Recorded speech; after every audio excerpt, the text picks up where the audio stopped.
Hello, everybody. I think I'm live now, finally. I want to welcome you back to another episode of Mary's Real Estate Magic, the secrets to making your best real estate decisions. And today I'm scheduled to do my monthly market update. So that's what I'm going to do. I'm going to go through with charts and graphs that I always show you every month to show you what's been going on in the market. I know, speaking for myself personally, that I've been quite busy. It was deader than a doornail the week of the election. I think we all were holding our breath and waiting to see what was going to happen with that. But that weekend, when it was announced that Biden had won the election, I actually was on a listing appointment and taking pictures and taking my room measurements, and I heard all this shouting, and I'm in the it's condo over on Lakeshore Drive on Sheridan Road on the lake, and I go out on the balcony. I'm like, what are they protesting now? I heard shouting and banging and horns honking, and I'm like, there must be some sort of a demonstration going on. Well, I finally figured out and realized that they had just announced that Biden had been declared the winner of the election. And of course, I live in Chicago. We are a blue city, and everybody was very excited about that. And from that moment on, um, I've been really busy. It's been a good market. I mean, I was typically this time of year, it's Thanksgiving week. This is sort of the official start of our holiday season, and of course, um, the um, the rule of thumb in the real estate world is that we are on holiday from along with the rest of the world from Thanksgiving to New Year's. We just have a very down, it's our down season, but I'm wondering if that's going to be the case this year. It certainly has not proven itself to be so far. So the low interest rates, of course, have a big impact on that, and just um, I guess I was actually talking to a colleague, and we were hypothesizing why we're so busy. Is it just the interest rates? And part of our thinking is because we've been locked down, and people, even when we reopened, people weren't really going out; they were staying in, and I think people are taking all the time that they're spending at home looking at real estate.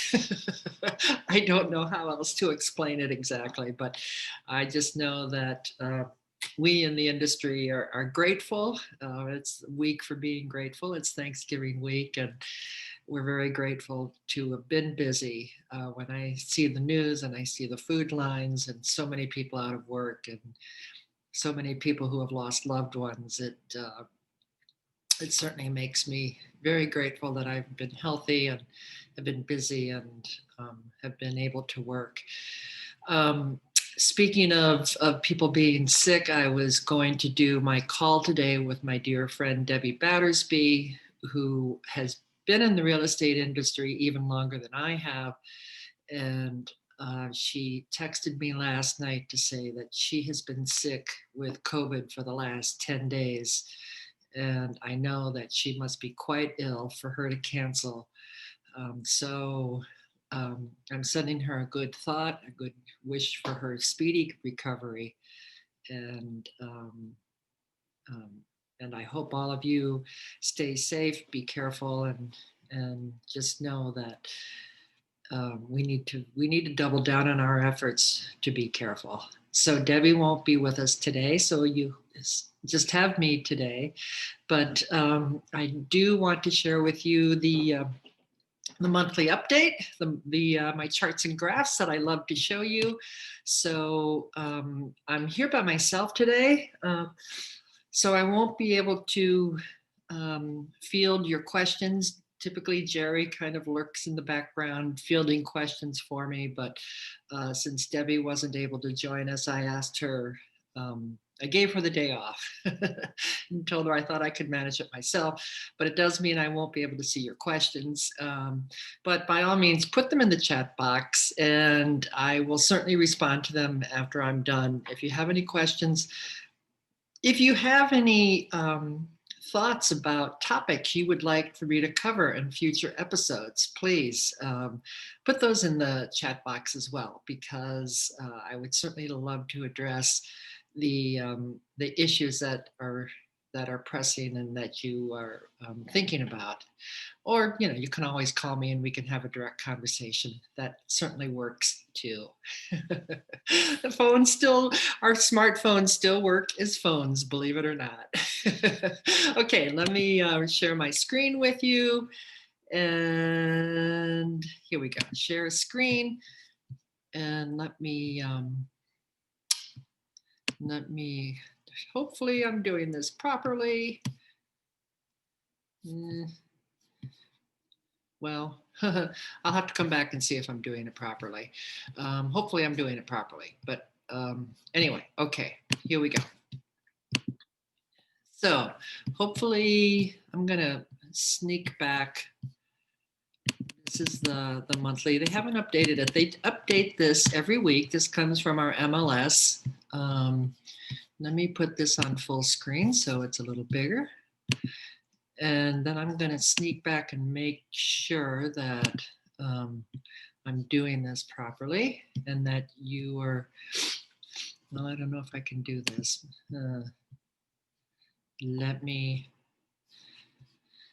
How do I do this to make sure you're seeing it? Okay, well, I'm going to assume that you're seeing this. Okay, so this is the weekly update from our MLS system. And they update it on Mondays. Apparently they start a little later on. They don't get right to it right away on Monday morning. But this is showing all of the closed listings. The green is 2019 and the blue is 2020. And it goes back 6 months. So this is showing the data for the last 6 months. And of course, this is our typical spring market that we had in May. Here's 4th of July. Of course, that weekend is always a little bit quieter. And here's Memorial Day coming in around here. Where you see the little dip here, but it popped right back up again. And of course, in 2020, we were lagging behind 2019. But look what's happened here. We had a delayed spring market, essentially. After the 4th of July, things started picking up.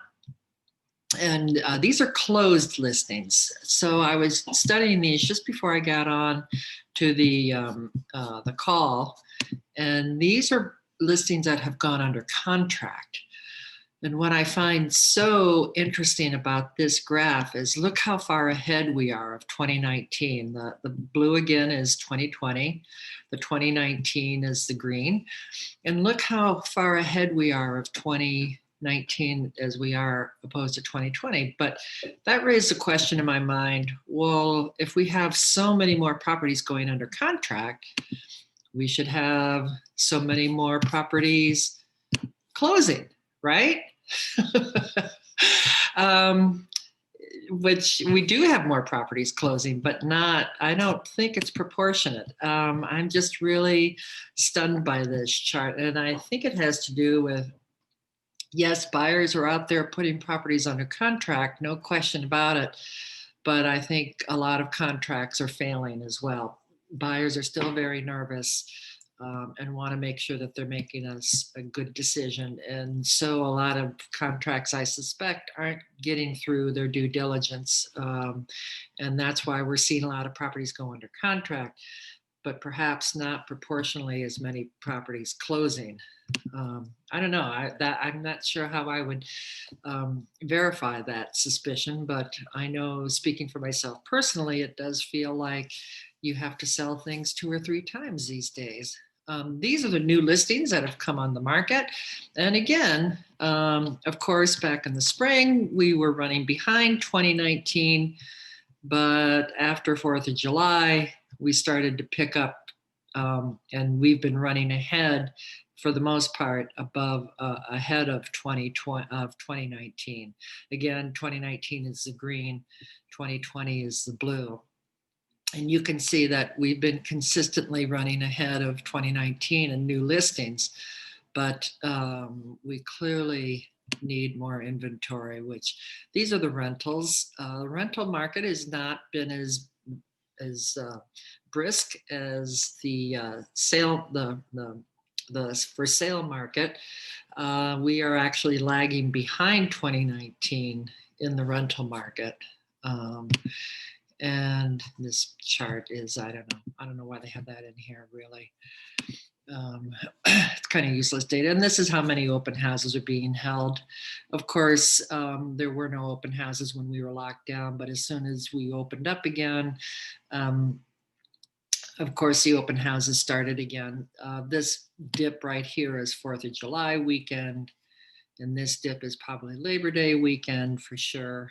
But you can see they're starting to trend downward again, the open houses. We're getting into, again, our slow season. And this is another graph that I find really, really interesting. I studied this carefully before I got on our call today. Just the median, the bar graph is the median prices, and the line graph are the average prices.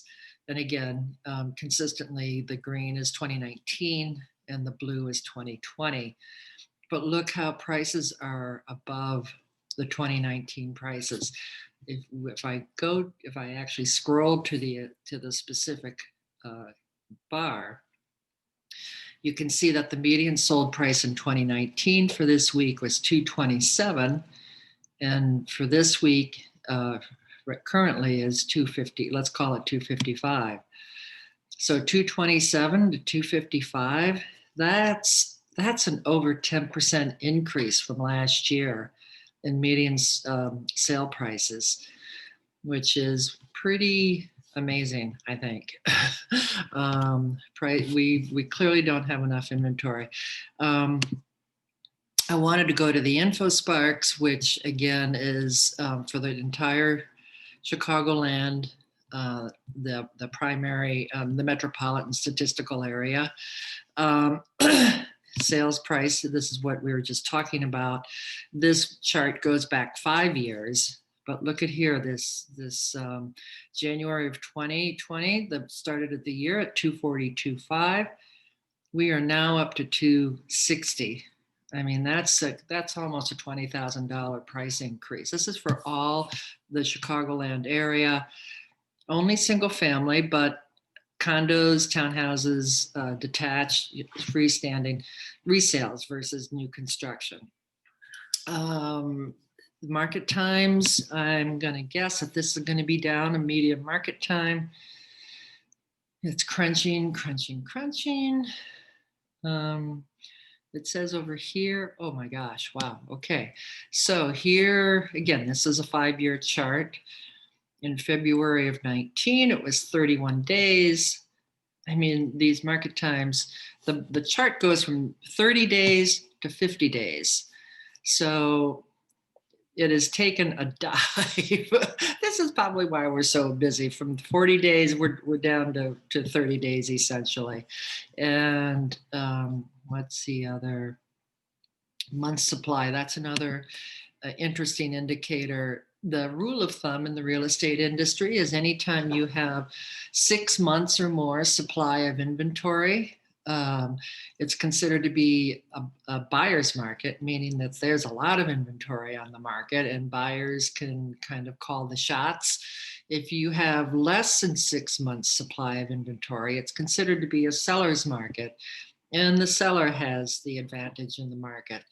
So we have been consistently for the last 5 years been in a seller's market, which I'm sure some sellers would beg to differ, but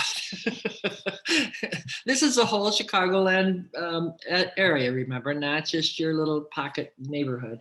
We can actually dig into specific neighborhoods if that's something you'd like for me to do, but this is just a general Chicagoland area.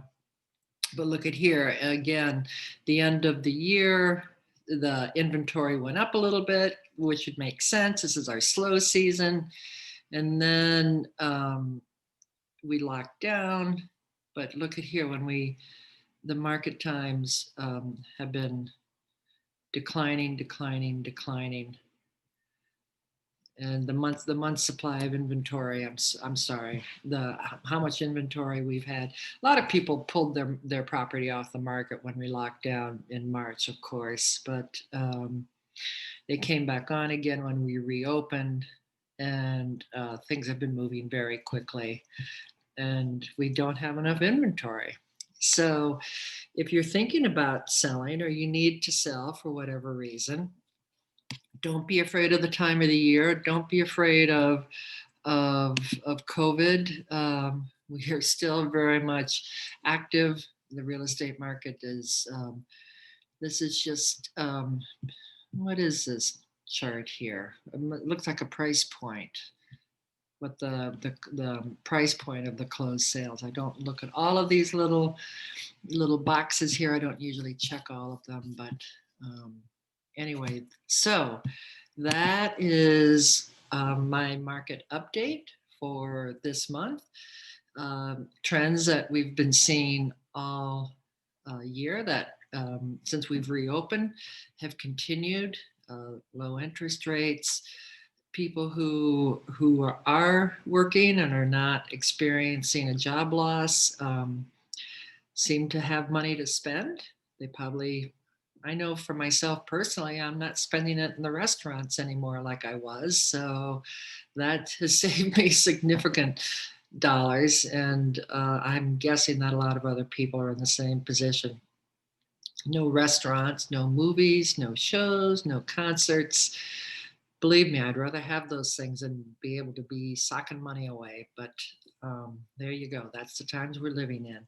So again, if you have any thoughts about future episodes, any questions about what I covered today, if you want me to cover a specific, do a specific analysis for your property, for your neighborhood, feel free to reach out to me. I'm happy to do that. And obviously, you can see I have the tools to do that and can go over them with you and explain them to you. Um, and there we go. So be safe. Have a happy holiday. And I know it's going to be a different holiday season, but I will plan to be back here in 2 weeks. Just me. I haven't figured out what I'm going to talk about yet, but maybe you will give me some ideas. And I'll be back in 2 weeks with another one of my magic moments. Just me again. And maybe by then, Debbie will be feeling better and we can have her come and talk to us. So take care of yourselves, be safe, and we'll see you again soon. Bye for now.